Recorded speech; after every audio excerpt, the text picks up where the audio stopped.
Ok, merci frère. Est-ce qu'il y a quelqu'un d'autre qui voulait lui poser des questions? Comme ça, on fait tourner la parole. Oui, bonsoir, Frozone, bonsoir. Oui, Bonsoir à salut tous les Black panélistes. Justice. Vas-y frère, je t'en prie. Oui, tout va bien. Je salue tous les panels, ceux qui sont en train d'envoyer des cœurs. Donc, je suis un peu confus par rapport à un truc que je voudrais demander à Abderrahmane, si toutefois il a des éléments de réponse par rapport à ça. Donc, en fait, le Coran qui est considéré comme la parole d'Allah, et puis la Sunna, les hadiths, qui sont considérés comme étant tout ce que le prophète a fait ou bien a dit.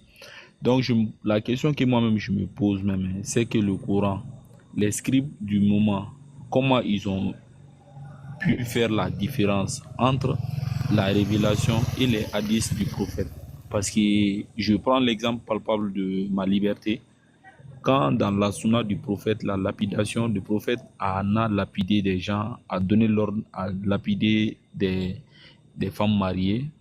Et puis souvent concernant l'apostasie, il demande celui qui quitte l'islam 3 jours, il doit être tué. Donc ces hadiths-là, les scribes qui les ont écrits, comment ils sont parvenus à faire la différence, excusez-moi, comment ils sont parvenus à faire la différence entre les hadiths et le Coran, d'autant plus que c'est la même personne qui dit les deux. Donc quand le prophète parle, ça peut être dans les hadiths comme ça peut être dans le Coran. Comment ils se sont arrangés pour faire la part entre les hadiths et le Coran. Ou bien c'est le prophète qui disait, ah ça c'est la révélation, ah ça c'est les hadiths. Donc moi je suis un peu confus. Si M. Abderrahman peut m'éclaircir là-dessus, les scribes, comment ils ont fait pour faire la différence entre les hadiths et puis le Coran, la révélation. Et merci bien. La Là c'est ma différence, question. il est très simple. Donc, le Coran, qui est la parole d'Allah, il a été transcrit ou bien il a été écrit comme il a été reçu par le prophète exactement. Il n'a pas le droit de changer rien du tout. Mais après sa mort, les Sahaba, les amis du prophète, c'est eux qui ont écrit les paroles qui ont été dites par le prophète durant sa vie. Donc, Ok, M. Abderrahman, excusez-moi de vous couper la parole, mais est-ce que le Coran a été écrit en entier comme on le reçoit aujourd'hui, avant la mort du prophète?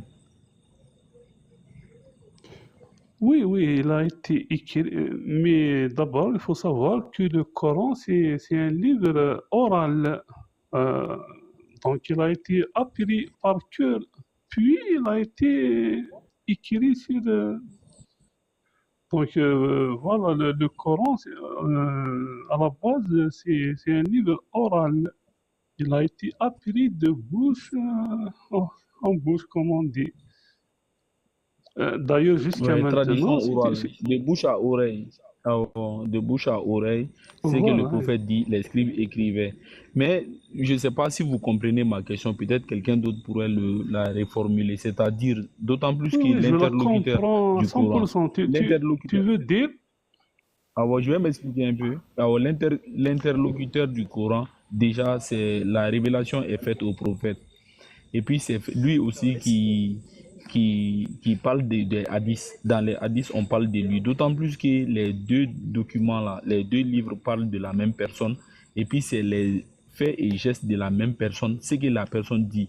Mais est-ce que les scribes-là, comment ils se sont arrangés pour savoir effectivement, actuellement, le prophète, il est en train de parler, c'est la révélation. Je vais écrire ça dans le Coran. Ah, le prophète a dit ça, ça, c'est pas la révélation. Là, c'est les hadiths. Par exemple, concernant la lapidation, comment ils ont su que la lapidation, c'était pas une révélation, mais plutôt un jugement qui a été porté par le prophète. Parce que le jugement de la lapidation, ça n'existe pas dans le Coran. Donc, pourquoi ça se retrouve dans les hadiths du prophète? Donc, on se demande entre les lois de Dieu et les lois de Mohammed. Et comment les scribes là faisaient la différence entre les deux? parce que les versets coraniques, ils sont très clairs, et il leur dit, voilà le verset qui m'a été, voilà, que j'ai reçu, vous l'écrivez comme, vous la prenez comme il est. Donc c'est clair, non? Après, le prophète, il vague ses occupations, il fait des choses, il dit des choses. Donc, c'est très différent. C'est comme, par exemple, je vais te lire un livre, moi, et je vais te dire que ça, c'est un tel livre et tout. Donc, la différence, je ne sais pas comment tu arrives à dire Je ça, vais te mais laisser, c'est très après, je vais te clair laisser poser une normalement. dernière question. Après, on fait tourner la parole, d'accord? Vas-y, frère.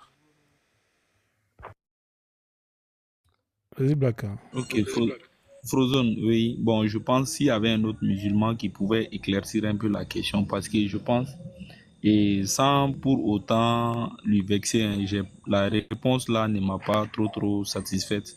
Parce que je voudrais savoir, dans la transcription du Coran et des hadiths, et il y a des versets qui se trouvent dans le Coran, et puis il y a des hadiths qui ont été dits par le prophète, mais qui ne sont pas dans le Coran. Alors qu'effectivement, comme les savants musulmans ils le disent, généralement la plupart des hadiths font référence aux versets coraniques. Donc ce hadith qui parle de la lapidation, moi je ne vois pas sa trace dans le Coran, dans un verset coranique. Alors que, comme le disent les savants musulmans, les hadiths font toujours référence à un verset coranique. Donc, c'est la seule question, Monsieur Frozone, c'est que j'avais à lui poser, quoi. C'est l'unique Non, question il que y a des j'avais. hadiths qui ne font pas de référence au verset coranique. Et les hadiths, c'est tout ce que le prophète a dit, même quand il jouait avec les petits enfants. Et il dit qu'il vit ça, voilà. Je pense que je sais où est le problème, parce que tu dois être de culture chrétienne, parce que les évangiles n'ont pas été reçus comme ils sont les évangiles, c'est les autres qui ont écrit les paroles de Jésus. Mais ce n'est pas la même chose avec le Coran. Le Coran, c'est la parole de Dieu. Il a été reçu et transmise telle qu'elle, comme ils sont. Donc c'est très différent. Il ne faut pas comparer les évangiles avec le Coran, c'est tout ce que je peux dire. Ok, merci, monsieur, hein, merci. On va faire tourner la parole. Alors, c'est qui a pas parlé? Je crois que Moi, c'est... Ouais, c'est effectivement, toi, tu n'as pas parlé. C'est Ngunzang, c'est ça? Ngunza Ngunzang. Nganga Buka. Ok, frère. Monsieur Frozone, il est venu trouver Off ici. Off était là. Ah, Ok. ouais, peut-être, Et hein. en fait, Ah moi, ouais, j'allais mettre parce excusez-moi. qu'il dit des propositions. Ah oui, Mathieu, tu voulais parler aussi, effectivement. J'avais promis Mathieu juste après vous deux. Vas-y, Mathieu, ensuite Off et ensuite... Mais la vérité, moi, je voudrais juste prendre deux minutes, hein, si c'est possible. Tu nous mets le chrono parce que, enfin, monsieur Abdelrahman, c'était très intéressant ce que vous avez dit. Est-ce que vous pouvez vous démuter, s'il vous plaît? Parce que vous avez dit que tout ce qui est mis dans le Coran est vrai et vérifiable. Moi, je voudrais savoir, monsieur, qui est le pharaon à l'époque d'Abraham, s'il vous plaît? Monsieur Abdelrahman? À l'époque, d'abord, Abraham n'a pas été en Égypte, il a été en Si, Irak si, si, normalement. dans la sourate 21, dans la sourate 21, versets 51 à 70, et puis dans la sourate 26, de 69 à 104, on en parle. On parle de son Mais séjour. avec Moïse et les autres, pas avec Abraham. Non, avec Abraham, monsieur, s'il vous plaît. Abraham.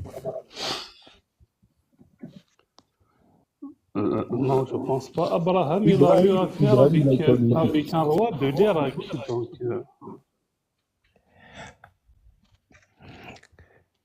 Dans l'histoire de Joseph, c'est qui le pharaon, s'il vous plaît? ah oui, Joseph et Moïse, oui, c'est vrai, ils étaient Dans en l'histoire Égypte. de Youssouf, c'est qui le pharaon, s'il vous plaît? Il y a beaucoup oui, on ne sait pas exactement. Le Coran, c'est pas un livre d'histoire. Il y a plusieurs explications. C'est un lapsus révélateur, mais on y reviendra. Ok, dans l'histoire de Moïse alors, c'est qui le pharaon, s'il vous plaît? Il y a beaucoup de savants, de ulama qui disent que c'est Ramsès II normal. Mais c'est pas, moi je ne crois pas à ça, on ne peut pas le savoir. Le Coran, ce n'est pas un livre d'histoire, ni un livre de technologie, ni rien du tout. C'est juste des histoires pour les gens qui croient. C'est tout. C'est pas un livre d'histoire, le Coran. Mais monsieur, On doit regardez, pas chercher monsieur, des vérités. On doit là, pas là, chercher normalement, des il doit y avoir vérités des petites historiques là-dedans.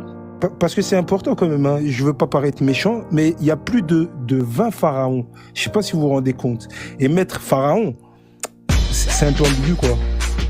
Surtout que, par exemple, dans l'histoire de Abraham, comme je vous dis, il n'est relaté nulle part. Dans l'histoire de Moïse, c'est relaté nulle part. Dans l'histoire de Youssouf, c'est relaté nulle part, à part dans le livre. Alors moi, je voudrais savoir si c'est possible, hein, avec toutes les connaissances de vos savants, est-ce que vous avez su résoudre le problème? Premièrement, Abraham, il a été il est né en Irak et il est mort en Palestine.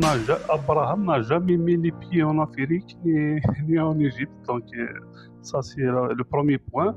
Oui, concernant Youssef, Joseph et Moïse, c'est des Hébreux, c'est des Juifs.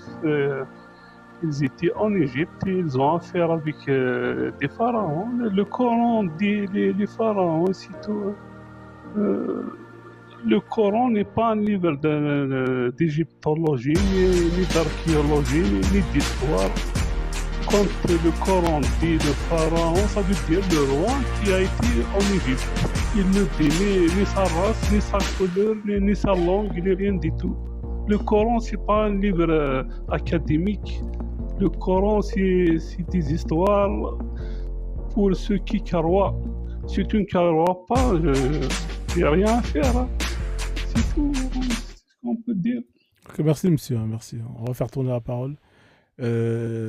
Mathieu, tu as dit ce que tu avais à dire. Hein, comme ça, je vais donner la parole à Off. Oui, je reviendrai après pour la petite lecture, hein, tu connais, parce que c'était la marmaille, tout ça. Faut monsieur un peu, il reste, hein, c'est bien, on laisse parler les autres. Moi, je suis dans l'ouverture. Il n'y a pas de souci, frère, merci. Ok, vas-y, Off, hein, je te laisse rebondir ou... Ouais, merci, Frozen Black. J'espère que tu vas bien, Ibra, tout le monde. Ouais, tu vois, moi, t'as vu, je suis monté par rapport à ma liberté, parce que Abdallah, je pense que bon, il n'a pas la science nécessaire pour pouvoir parler, parce qu'une personne qui dit Abraham, il est jamais parti en Égypte, il y a tous les textes qui prouvent qu'il était en Égypte, 12e dynastie, d'accord, il a été nommé même, et même pour les sacrifices, c'est les Égyptiens qui l'ont donné. Donc une personne qui sait pas ces histoires-là, voilà, c'est tout un problème. Et le pharaon en temps de Moïse, c'était pas Moïse, c'était pas Ramsès II, ok, parfait. Vous avez dit, vous croyez pas à cela, mais il faut savoir que c'était au temps de Akhenaton, tout simplement.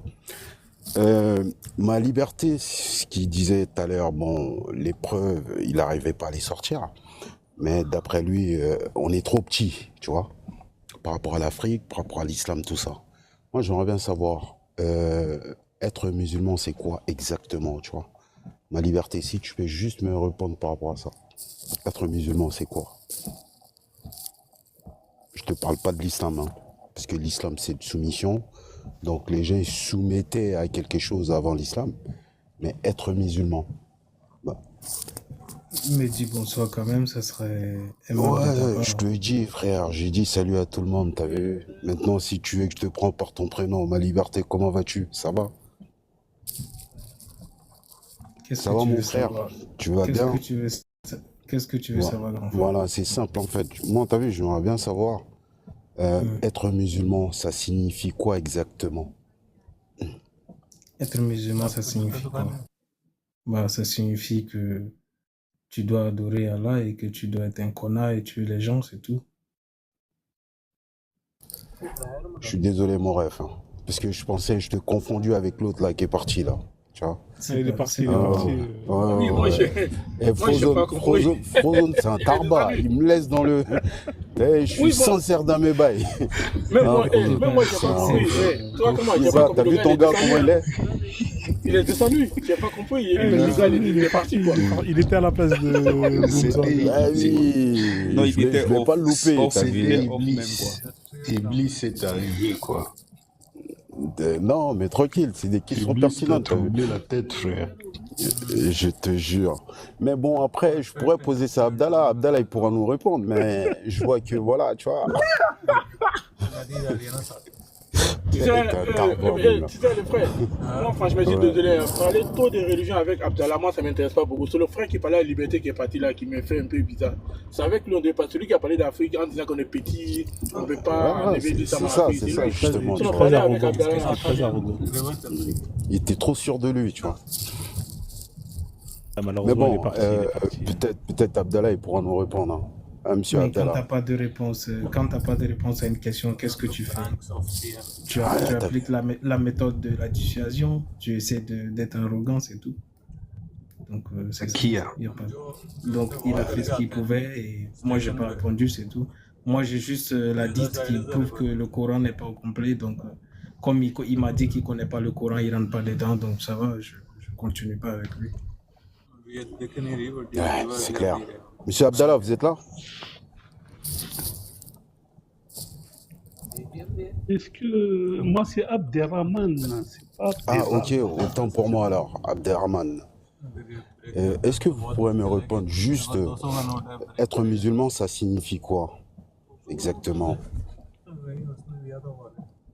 Oui, pour moi, être musulman, c'est de croire, surtout ce qu'on appelle la aqidah, c'est-à-dire il faut avoir la foi, surtout sur les grandes lignes de l'islam. C'est tout. C'est après l'histoire et ces trucs, ça n'a rien à voir avec la religion. Ça, moi, je peux même être anti-arabe et anti-Arabie Saoudite, il n'y a pas de problème. C'est pas ça l'islam. L'islam, pour moi, c'est le message d'Allah pour les humains en bas. Et ça n'a rien à voir avec les Arabes, les Maghrébins, les Africains. Non, c'est le message d'Allah pour l'humanité, c'est tout. Ok. En tout cas, merci pour cette réponse. Mais maintenant, tu refutes justement les Arabes. Ça, c'est pas bien grave. Mais en disant que quelque chose qui a été importé chez les Amazirs, et avant que ça arrive, vous étiez sur quel culte? C'est juste une petite histoire, quoi. Si vous connaissez un tout petit peu. Oui, les Berbères en Afrique du Nord, la plupart, ils étaient chrétiens avec les Romains. D'ailleurs, le Saint-Augustin, l'un des saints du christianisme, c'est un Berbère d'Algérie. Il n'est pas loin de chez moi. Les chrétiens le connaissent en tout cas. C'est le Saint-Augustin, c'est l'un des fondateurs. D'ailleurs, moi, je me demande comment ça se fait. Ceux qui ont fait de la religion, c'est incroyable ça. En tant que musulman, ça rentre pas dans ma tête. Mais Mais monsieur avant Abdraman, les chrétiens. voilà, avant les chrétiens, c'est ça que j'ai envie de savoir. Exactement, merci Duty. Avant les chrétiens, vous étiez sur quoi en fait exactement? Oui, avant les chrétiens, ils étaient des polythéistes, les Berbères. Ils étaient aussi des animistes comme les autres peuples. Voilà. Tu peux nous Par donner exemple, le nom d'un dieu mon de village, polythéiste? Un nom de dieu de polythéiste, un seul. par exemple, Anza. Il est il est très connu. En tout cas, c'est-à-dire, la culture de Anzar, il est encore présente en Afrique du Nord. Quand la pluie ne tombe pas, on chante pour le Anzar pour qu'il fasse tomber la pluie. Donc jusqu'à maintenant, ça continue. Ah, Mais si tu veux des dieux comme ça, par exemple, on peut citer Amon, par exemple, que en Algérie, il y a un endroit qui s'appelle, comment il s'appelle, l'oasis de, J'ai Il nommé est fatigué, les les oisifs en Abderrahman. Égypte, Il est par fatigué. exemple. Il est fatigué, là, Abderrahman. Oui, ouais, même les dieux des Grecs anciens, la plupart sont nés en Afrique du Nord, donc on était là avant l'islam. Même c'est-à-dire, on avait même des rois qui étaient juifs, avec preuves historiques, c'est-à-dire, voilà, c'est ça. Il y avait beaucoup de choses à l'époque. Ouais. On va faire tourner la parole un peu, hein. Mon frère Ngunzang, il n'a pas parlé. Merci, merci beaucoup. En tout cas, je vois que le frère Abderrahman est un peu acculé là.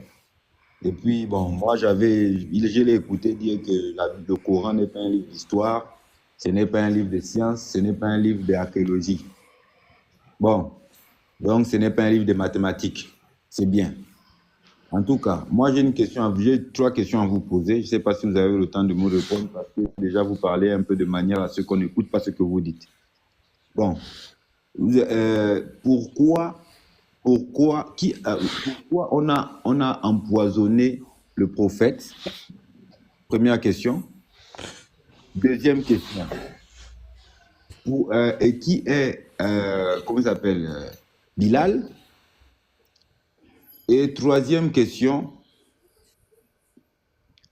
Mohamed avait-il une femme de 6 ans? Merci. Je peux répondre à tout ça, hein, mais bon. Salut à tous. Mais je laisse les autres, hein, je ne veux pas monopoliser. Juste concernant le Bilal, je me suis déjà posé la question, pourquoi on ne trouve pas sa trace après, c'est-à-dire on trouve la trace de Bilal avec le prophète, avec les Sahaba, mais après, rien. J'ai même cherché ça. Après, c'est-à-dire, c'est un imam qui m'a dit qu'il a été, je ne sais pas, en Syrie ou bien. Après, il est mort là-bas, donc il n'a pas été émir, il n'a pas été quelque chose de Exactement, c'est en notable. Syrie, Je me monsieur demande Abderrahman. pourquoi, je ne sais pas. C'est en Syrie. Ils l'ont boycotté après la mort du prophète. Donc Bilal, il est resté seul. Donc il est parti mourir là-bas. Mais pourquoi il n'a pas eu d'enfant? Très bonne question. Très bonne question, je sais pourquoi aussi. Ah, Oui, ok, peut-être, d'accord. oui. Oui. Moi, je suis un berbère, comme c'est-à-dire mes ancêtres ont souffert de ça, comme les Noirs d'Afrique. Donc, je ne suis pas un arabe, moi, je ne sais pas, mais ça, c'est l'histoire, c'est tout. Mais donc, alors, et pourquoi on a empoisonné le prophète? Quelle était la raison pourquoi on a empoisonné le prophète? Oui, il a été empoisonné par une vieille femme juive, normalement, selon les hadiths. Et quelle était la Ouais. raison? Je ne sais pas, parce qu'il a détruit la société, les musulmans, les Ce pas les premiers raisons qui musulmans. manquaient en même temps. Hein, donc. Mais je pense qu'il est préférable de continuer avec Francky, parce qu'avec Abderrahman, franchement, on n'entend rien. On n'écoute pas. Donc, il faut continuer avec Francky. Ok, c'est mieux. Francky, Oui. Francky, J'aime bien écouter. Oui. tu confirmes que le Coran n'est pas un livre scientifique, n'est pas un livre historique, n'est pas un livre archéologique. Bien sûr, je dirais même, alors comment le dire poliment? Oui, je vais être le plus poli possible. C'est un torchon. Ah, ok. Et maintenant, moi, j'aimerais bien savoir. Ah, Francky, je pensais que tu étais un bon musulman. Tu m'as déçu, Oh, frère. tu m'as Je rentre, déçu, je vais Francky, dormir. tu m'as déçu, Tu m'as vraiment. déçu, toi, vraiment. Rasulallah, vraiment. Oh, j'ai envie de te dire F, mais tu m'as Le déçu. Coran, c'est un bouquin que j'ai lu. J'ai lu la Sunna, j'ai lu les tafsirs. Je suis en train de lire les textes de fiqh, de jurisprudence islamique. Je connais bien les textes de l'islam sunnite.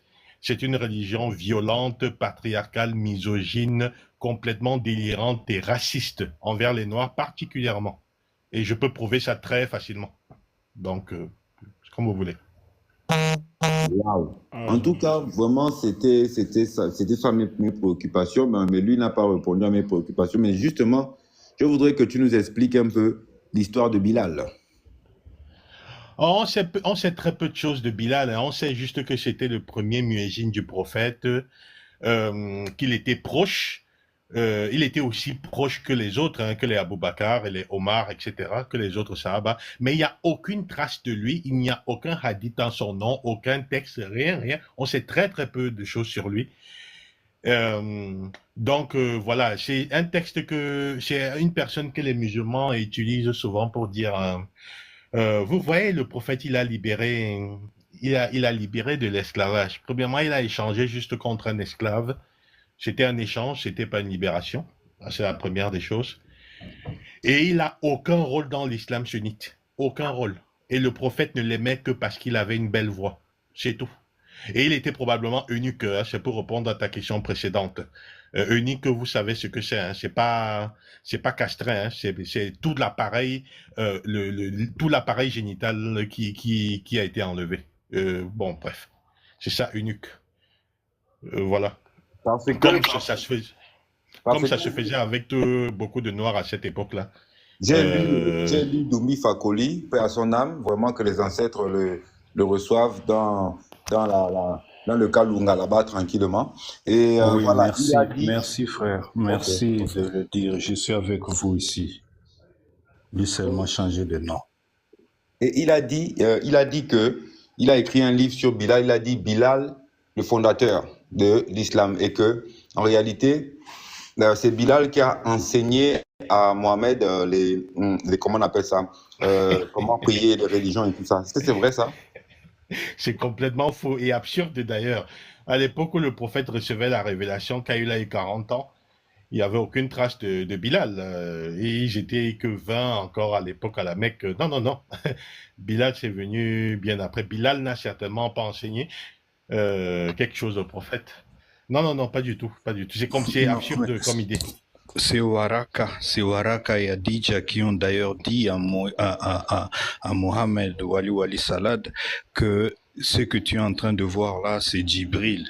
Lui-même il ne savait pas. C'est Waraka, le juif, qui ne s'est jamais converti à l'islam d'ailleurs, parce que il montrait à Mohamed que voilà, ceci signifie ça. C'est lui qui expliquait. Et quand Waraka est mort, il y avait eu 3 ans de sécheresse, ça veut dire pas de révélation. Mais si finalement le Coran, Donc, si finalement pas de le révélation. Ok, si finalement le Coran n'est pas un livre historique, n'est pas un livre, comment on peut dire, scientifique, comment on peut prouver l'existence de Allah? Ok, excellente question. Déjà, Allah pour les musulmans, c'est Dieu, hein, donc je vais l'appeler Dieu pour l'instant. On ne peut pas prouver l'existence de Dieu et on ne peut pas prouver son inexistence. Mais quand on veut rester rationnel et logique, la position rationnelle consiste à ne pas croire jusqu'à preuve du contraire. C'est comme, je donne un autre exemple avec la mort. Il y a des gens qui disent qu'après la mort, c'est le paradis, l'enfer, etc. Comme personne n'est jamais revenu pour nous dire, la position la plus rationnelle, c'est de dire qu'après la mort, on ne sait pas ce qui se passe. Le problème, c'est que les religions, en fait, c'est le moyen que les êtres humains ont trouvé au cours de l'histoire pour expliquer ce qui les entourait. Et ils ont donc inventé des mythes qu'ils ont mis sur le dos des dieux ou d'un dieu. Ça dépend de l'époque, hein. À l'époque du christianisme, du judaïsme et de l'islam, c'était à chaque fois un dieu monothéiste. C'est la seule explication que les êtres humains ont trouvée pour expliquer comment se fait-il que le jour se lève, la nuit tombe, le soleil qui est dans les cieux, pour expliquer leur environnement, d'où est-ce qu'ils viennent, etc. Ils ont dit, c'est Dieu. Ils ont donc créé tous ces mythes-là. J'ai compris. Finalement, donc, c'était le moyen le plus facile d'éviter les questions. Exactement, de creuser.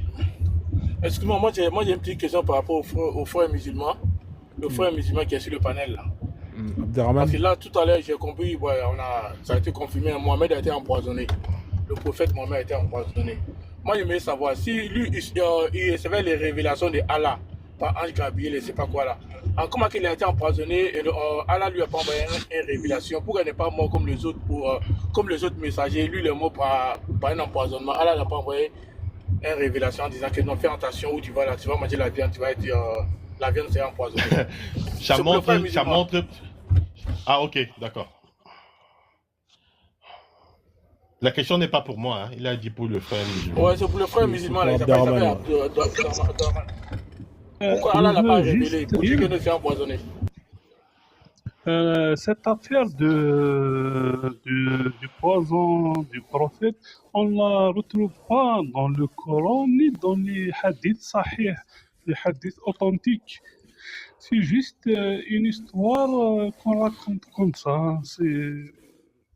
Il n'y a pas de preuve que c'est vrai. Non, il y a des textes Non, non, de non, ça. non, il y a des Comment ça? textes, il y a des textes de Sahih, là où Mohammed et même son compagnon est mort sur place, là où Mohammed, on l'a même empoisonné et la personne, la dame donc il a empoisonné, il a dit que j'ai mis ça là-bas pour voir si tu es vraiment le messager de Dieu. Mais si vous lisez Exactement. le Coran, si vous lisez le Coran, vous allez trouver que Allah dit à Mahomet comment il punit le messager qui raconte n'importe quoi par l'empoisonnement. Donc, et l'empoisonnement, la punition de messagers qui disent des choses que Allah n'a pas révélées, hein, et ils subissent la punition du poison. C'est écrit dans le Coran. Et cela est confirmé par je crois, 2-3 hadiths. Oui, allez-y. Oui, 2-3 hadiths où d'ailleurs Mohamed dit à Aïcha, je suis toujours en train de sentir le mal après avoir, il était donc au mariage. C'est là où il a bouffé et c'est là où il est tombé malade jusqu'à la mort. T'as des coupures, frère. Et lui-même dit à Aïcha cette qu'il est histoire empoisonné. Donc il y a T'as des des coupures, frère. Sa connexion n'est pas bonne, mais Parce que globalement, c'est ce une qu'il dit est connexion n'est vrai. pas Hein, bonne. il y a la mort du prophète est très bien documentée, hein, et ce qui s'est passé aussi juste après sa mort. Mais est-ce Donc, que dans la science, il existe un poison qui va avoir son effet 3 ans, 4 ans après? Non, ça n'existe pas. Non, mais Donc, laisse la science, hein, laisse la c'est science. Tu as juste, dit que le Coran n'est pas un livre scientifique. Laisse la science, hein. oui, le Coran n'est pas un livre scientifique, mais il n'est pas censé être contre la science. C'est clair, non? bah, le Coran, c'est un torchon rempli d'inepties, de trucs complètement débiles, et c'est mal écrit en plus avec des répétitions tout le temps. Il y a beaucoup d'Africains qui croient et respecter, c'est tout ce qu'on peut dire. Le Coran, dans le Coran, sourate, je crois 68, verset 1, c'est dit que la terre est, d'après les tafsirs, hein, d'Ibn Kathir, c'est dit la terre est posée sur une baleine qui s'appelle le Nun. Est-ce que c'est pas une religion délirante, ça? Sur une baleine. Et d'ailleurs, si oui, vous une lisez baleine, le Coran, il s'appelle Nun. Tu m'apprends un truc. Zanoun. Et d'ailleurs, si vous lisez le Coran, vous allez trouver. Ça, c'est quelle sourate, ça? Ça, c'est quelle sourate, le frère? C'est quelle sourate, ça? Baleine Noun, là, c'est quelle sourate? Je pense que c'est la sourate 68, verset 1, mais je peux me tromper, même si ça n'arrive presque jamais. Mais 68, verset 1.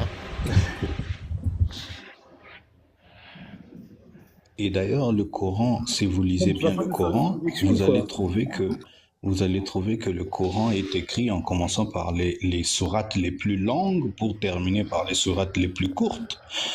Vous avez de révélations mécoises, donc des sourates révélées à la Mecque. Dans les sourates révélées à la Mecque, vous avez des hayats, donc les versets médinois.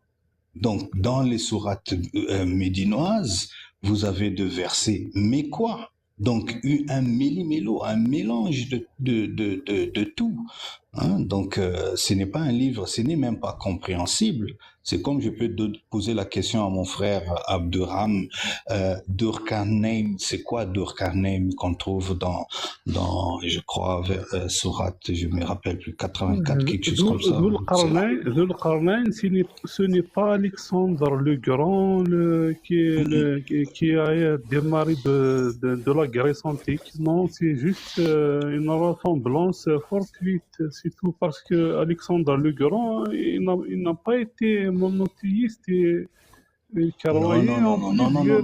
Donc, il ne peut pas être lui, c'est tout. Non, mes frères, moi je te pose la question, c'est qui Durkheim? Dhul-Qarnayn, c'est tout. Voilà. C'était un homme puissant de l'époque. Non, frère. Durkheim, c'est l'homme. Ça se coupe, hein. Djibouti, D'Alexandre t'as un gros problème de réseau. Ça se coupe. Ouais. Une barrière sur toi. Une barre. Je disais j'ai une question. Ah, c'est mieux, ok.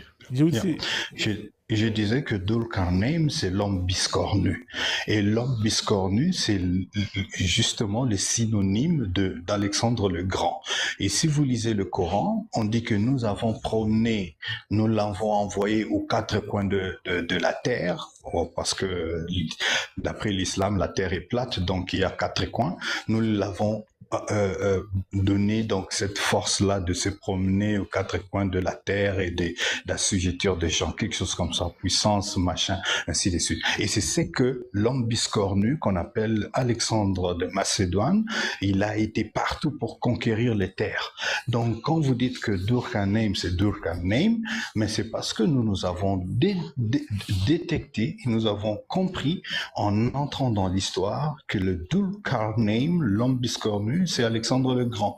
Donc Mohammed a commis la plus grave bêtise de sa vie de considérer un sanguinaire comme Durkheim, Alexandre le Grand, comme étant un prophète de l'islam. Voilà ce qui est de la vérité dans tout ça. Mais je peux poser ma question? Prouver que c'est lui. Hein. En fait, je voulais demander quelque chose d'ailleurs à Frozone et à tout le monde dans le panel. Comment se fait-il que l'islam, que les Africains soient encore aujourd'hui dans cette religion, alors que c'est une religion qui est clairement détestable, c'est une religion des Arabes, en fait, misogyne, qui vient du 7e siècle, totalement raciste et complètement esclavagiste, parce que vous savez que l'esclavage existe dans l'islam sunnite, qui est l'islam le plus pratiqué dans le monde et dont en Afrique. Comment se fait-il qu'il y ait des Africains qui soient déjà musulmans et qui restent musulmans, alors que c'est une religion qui est hautement raciste et esclavagiste? C'est une question que je pose à tout le monde. Et en plus, merci. Moi, je peux répondre rapidement. Ouais, on va laisser Ibra répondre. Vas-y, Ibra, vas-y. Ok. Moi déjà, le problème du racisme, pas racisme, moi, c'est pas ça le problème. C'est-à-dire, quand tu regardes l'islam, depuis ce qu'on a fait, même dans le Coran, on parle d'Afrique, on parle de peuple noir. On n'a rien à voir de loin de près. C'est ça, c'est cette histoire de racisme, ça, je m'en fous. On parle de racisme, c'est quand ça nous appartient, ou soit on est mélangé, ou soit c'est venu pour tout le monde. Mais on n'a rien à voir dedans, frère. Le prophète n'est pas noir. On n'a pas de messagers noirs.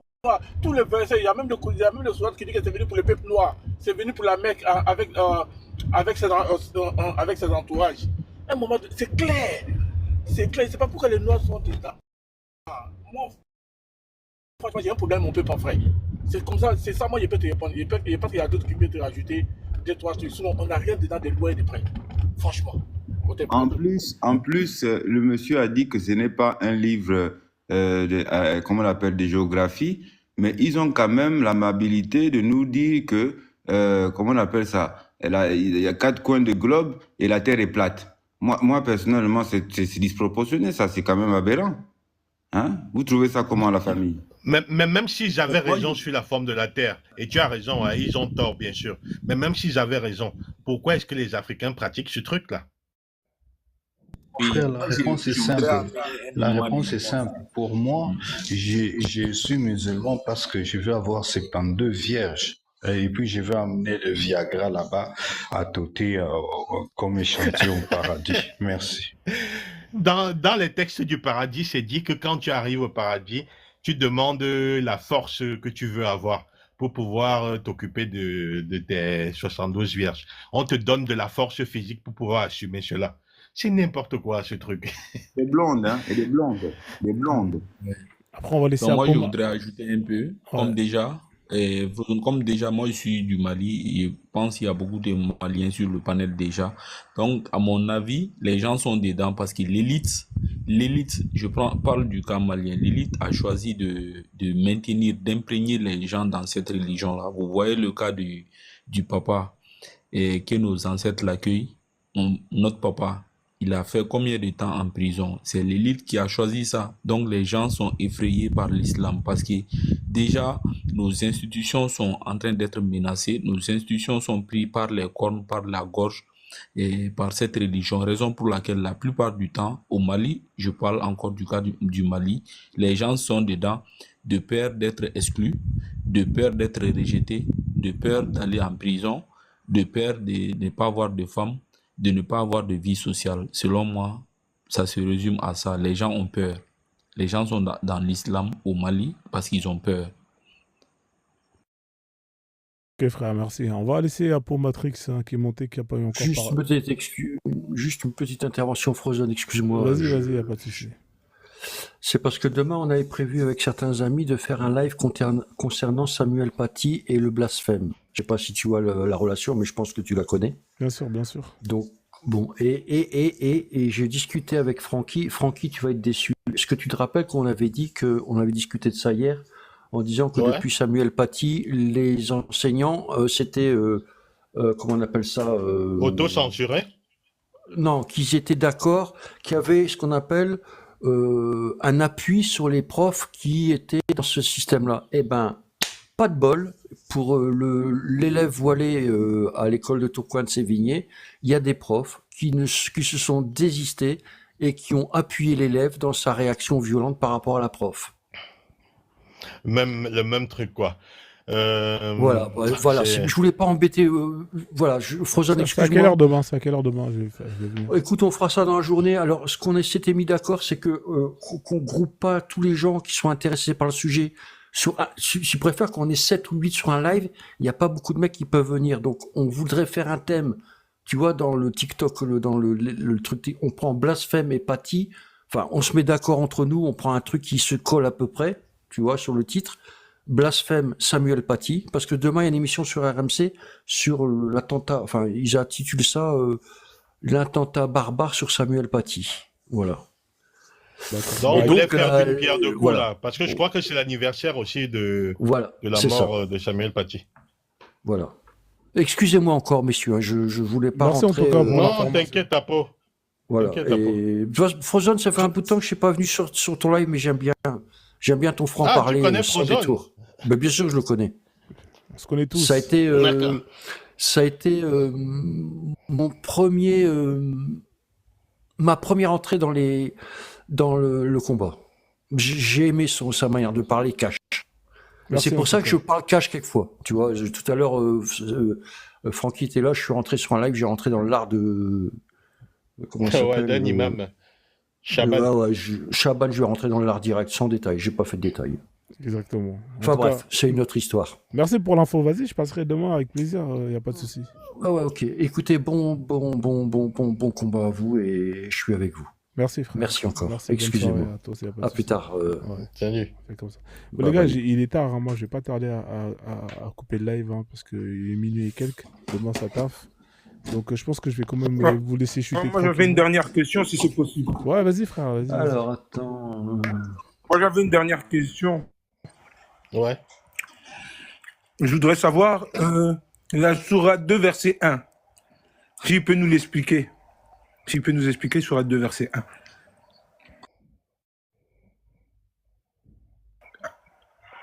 Abderrahman.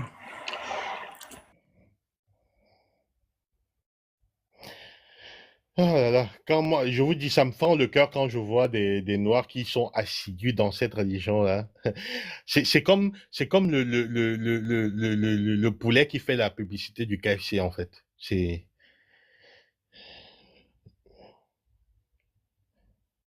Ah ouais, ça, c'est des sourates bizarres, celle-là. C'est Alif Lam, tout ça. Là. Il y en a plein, des sourates comme ça. Je vais la rajouter, celle-là. Attendez. C'est quoi ça? Attends, celle-là, je l'avais jamais vue. Si, ça fait Ah, partie... il faut lire les tafsirs 2. Non, il n'y a rien. Sourate 2, c'est... Il n'y a pas d'explication. C'est Sourate Il n'y a pas al-Baqarah, c'est d'explication. ça? Non, il n'y a pas. Il y en a absolument pas. Mais Il faut que je vous explique. Que c'est possible, hein.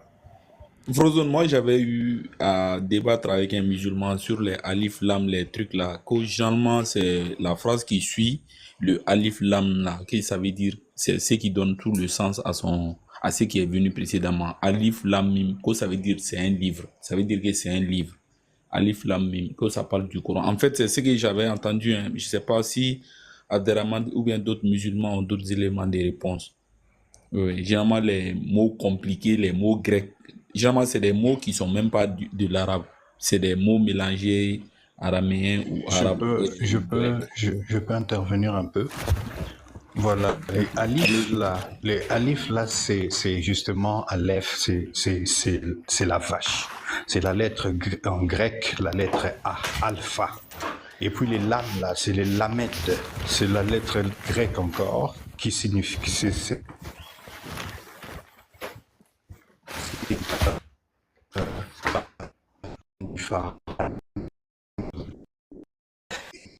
Ouais, Djouti, t'as vraiment un réseau. Djouti, c'est vraiment. Ça coupe. Oui. Frère. Je suis désolé, hein, franchement, ton réseau là. Oui, Non, je parce pense que que Alif Lam Mim, c'est des lettres de l'alphabet arabe. Ils n'ont rien à voir avec les Grecs, parce que déjà les Grecs ont pris les lettres des Sémites, des Phéniciens. Personne ne sait ce que veut dire Alif Lam Mim. Ça, c'est quel hadith? C'est vrai, hein, j'ai regardé. C'est Sourate 2, verset 1. Je viens de regarder les tafsirs d'Ibn Kathir.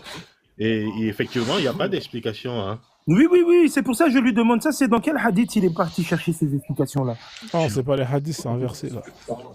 Non, je sais que c'est le verset, c'est moi je l'ai donné. Mais il est en train de donner une explication ici. Et maintenant, on veut savoir c'est quel hadith qui dit ce qu'il est en train de dire. Il ne veut pas interpréter ça. c'est justement ce que j'allais dire. C'est justement parce que j'ai une mauvaise connexion, je dois sortir de la maison pour ne pas déranger les gens. Alors là, j'active mon mobile. Alif, là, ce ne sont que des lettres. C'est Alif, Aleph, Alpha. C'est la lettre A. Lam, Lamed, c'est la lettre L. Et puis les mimes, là, c'est la lettre M. C'est l'arabe, c'est le grec Al-L-M.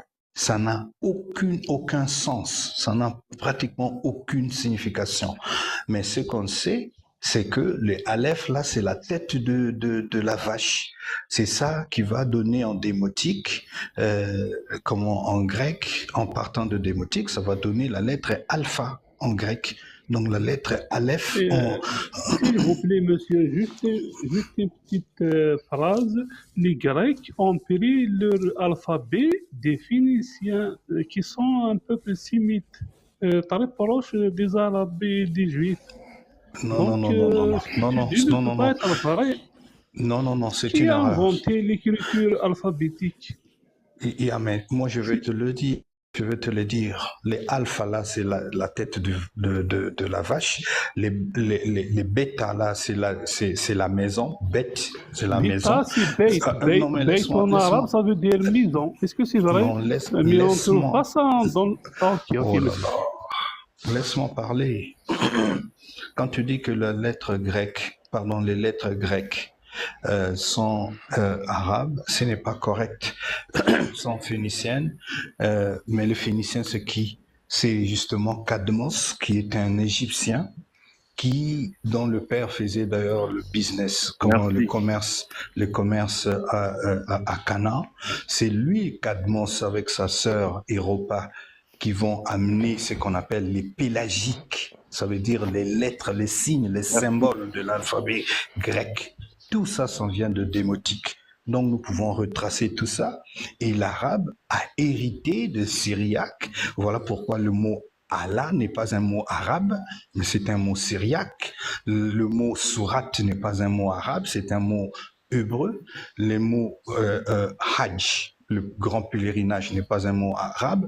L'expression bismillah n'est pas arabe, c'est syriaque. Le mot umri, ce n'est pas arabe. Plusieurs mots, le mot madrasa qui signifie l'école coranique aujourd'hui, mais ce ne sont pas des mots arabes, ce sont des mots que vous avez tirés de l'araméen, de l'hébreu, de proto-hébreu pardon, pas proto-hébreu, mais hébreu moderne, et de syriaque, et puis de grec, de la civilisation byzantine. Donc l'arabe est une langue récente, et j'entends toujours les gens dire que voilà, vous ne pouvez pas traduire le Coran. Quand vous traduisez le Coran, ça perd le sens. Mais c'est faux. Pour connaître le sens de mots, il faut rentrer à l'étymologie de mots, et l'étymologie de ce mot-là est soit syriaque, soit araméen, soit hébreu, soit grec, soit gaze, donc l'ancien égyptien. Donc nous sommes pratiquement ceux qui vont vous donner l'explication de mots que vous utilisez en arabe aujourd'hui. Voilà pourquoi vous avez toutes ces histoires-là, les bismillah, Mohammed, ce n'est même pas le nom du prophète, hein, nous connaissons, vous ne connaissez pas le nom de votre prophète. Donc nous connaissons que c'est Jésus qui a été appelé Mohammed avant. Vous pouvez lire ça dans la mosquée Al-Aqsa. Il y a une preuve là-bas déjà. Donc, nous connaissons très bien cette histoire, est un héritage judéo-chrétien à partir de ce que vous appelez les Nassara, donc les Nazoréens, qui était une secte égyptienne, une secte juive dissidente qui a quitté la Byzantine pour se refuser vers les Lechmides et les Ghassanides là-bas, parce que ce sont deux peuples arabes qui se faisaient la guerre, donc la Perse et la Byzantine. Hein? Donc vous voyez, c'est à partir de là que quand vous lisez même Didaski de Jacobi, c'est-à-dire l'histoire de Jacobi, qui est extra biblique, extra coranique, on parle de la formation de Mahomet à ses premiers débuts. Et on voit bien que Mahomet était chrétien, n'étaient même pas musulmans eux-mêmes. Voilà pourquoi vous avez les pièces de monnaie frappées avec la croix de Jésus et la mention de Mohammed et Bismillah avec les signes zoroastriens. Donc nous connaissons très bien la formation de cet islam, la genèse, le début de cet islam. Donc voilà, c'est ce que je voulais dire. Donc, nous connaissons très bien d'où c'est venu, et il n'y a rien de révélation dedans, hein, rien du tout. Même la shahada, vous trouvez ça dans l'hymne d'Amon, non, pas l'hymne d'Amon, mais l'hymne d'Akhenaton, vous trouvez la shahada que vous récitez aujourd'hui, là, il n'y a pas de Dieu que Dieu, machin, tout ça. Tout ça, c'est égyptien. Et tout ça, c'était aussi, voilà la monnaie, mon frère le met là, déjà là. Donc, Mohammed avec le signe de la croix. Donc, le fait de dire que Jésus n'était pas crucifié, c'est l'influence des Grecs, l'influence des Ébionites et des Nazoréens. Parce que eux ne priaient 5 fois. Voilà pourquoi vous n'avez pas 5 prières dans le Coran. Eux, ils mangeaient pas le porc. Voilà pourquoi vous mangez pas le porc. Eux, ils s'habillaient de la manière que vous vous habillez aujourd'hui. Ils priaient de la manière que vous priez aujourd'hui avec le front par terre. Ils disaient que Jésus n'était pas Dieu, mais il était un prophète. Vous l'avez inclus dedans. Et même la phrase que vous répétez toujours dans le Coran, c'est lui qui tue un homme, tue toute une humanité, mais c'est la phrase d'un rabbin, messieurs. Donc nous connaissons pertinemment bien d'où vous avez tiré l'héritage judéo-chrétien que vous avez mis dans le Coran. Voilà pourquoi Mohammed était toujours toujours en conflit avec les Juifs, parce que les Juifs lui disaient non, ce n'est pas comme ça, non, ce n'est pas comme ça. Voilà pourquoi Mahomet commet encore une grave erreur de parler de la fille de Imran, qui confondait donc Marie et avec la sœur de Moïse. Exactement. Et voilà. Merci, frère. Alors, merci JOT, hein, c'était très complet, très riche, hein, franchement bravo. Les gars, je vous cache pas, je vais pas il est 20 minutes 30. Est-ce que je vais vous laisser chacun dire le mot de la fin? Je suis vraiment désolé, j'aurais bien aimé que ça continue plus longtemps, mais voilà, il est vraiment tard, hein. Vraiment, merci beaucoup. Moi, je vais vous laisser ou la famille. Merci. Merci en tout cas pour ta participation. C'est bien. Merci. Oui, moi, j'ai plus rien à dire. Frozen, en tout cas, coup de chapeau. Tu es mon prof. Et chaque fois que tu ouvres la bouche, moi, je nettoie mes oreilles pour bien écouter. Merci à tout le monde, ceux qui sont intervenus ici, et merci à ceux qui nous ont suivis. Bonne soirée. Et n'oubliez pas la libation à l'honneur de Dumbi Fakouli, partout où vous êtes. Merci, frère. Merci JOT, en tout cas, c'est toujours un honneur, hein. Toi aussi, Je hein, veux t'es juste une bibliothèque. répondre. Ouais, vas-y, Abderrahmane, réponds-lui quand même si tu veux, vas-y, y a pas de souci.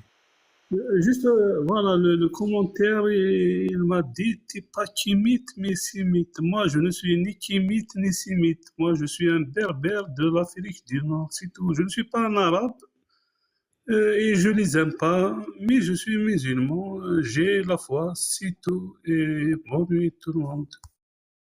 Merci Abderrahmane, hein, tu reviens quand tu veux, hein. En tout cas, c'était sympa d'échanger avec toi. En tout cas, t'es le bienvenu, d'accord? Bah, c'est une bonne soirée, Ok. on fait comme ça. Merci. Mathieu, tu Frozen. voulais dire quelque chose, Ibra? Allez-y, hein. Ok, Frozen, moi je te dis merci. Comme d'hab, hein, tu connais, on est tout le temps ici. Mais comme ce qui était dit dès le début, là, on va dire, c'est de faire mieux pour essayer par rapport à ce qu'on a dit. Et puis c'est pour dire hier, si ton live aussi, j'ai beaucoup aimé ton live d'hier. Hier, c'est pas monté, j'étais en bas, j'ai bien écouté. Tous les gens qui sont montés de début, ce qu'on a fait, c'était tellement enrichant. C'est toujours bien. Hier, c'était super bien. Aujourd'hui aussi, pareil, c'est tout le temps bien. Mais hier, il y avait plus de monde, c'était bien. Il y avait des gens qui ne connaissaient pas, j'étais en bas. Exactement. J'ai beaucoup aimé. Voilà. Bon, c'est qu'il n'y a pas de souci, on est ensemble. Non. Ok, frère, il n'y a pas de souci. Bonne soirée. Merci. Bonne soirée à toi aussi. Prends soin de toi, merci, on bien. Hop là, Mathieu, bah écoute, hein, je te laisse chuter et puis je vous laisse descendre tranquillement et puis après je vais clôturer. Ah, mon imam, franchement, je te remercie beaucoup, hein. Et j'ai aimé cette lecture de Ali Foulami. On se fout de nos gueules à un stade incroyable. Donc, les gens là, ils vont à la mosquée. Ça, c'est prière, hein. Ouais. Comme ça, tout le monde aussi, il va bien comprendre. Ça, c'est prière. Les gens là, ils font aussi Alif ou Lamine. Ils savent pas ce que ça veut dire.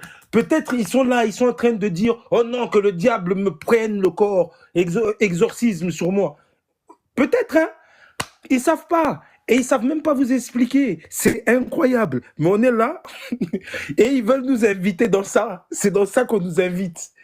Ah là là là là. Franchement, comme le frère Ibra l'a dit, hein, et l'honorable l'ont dit, le live d'hier à l'imam Frozen, t'étais dans un autre siècle. Et ça, c'est... Tu vois leur histoire. Hein, c'était il y a 700, c'était il y a 1400 ans. Toi, tu nous as fait faire un bond en 1400 ans en avant.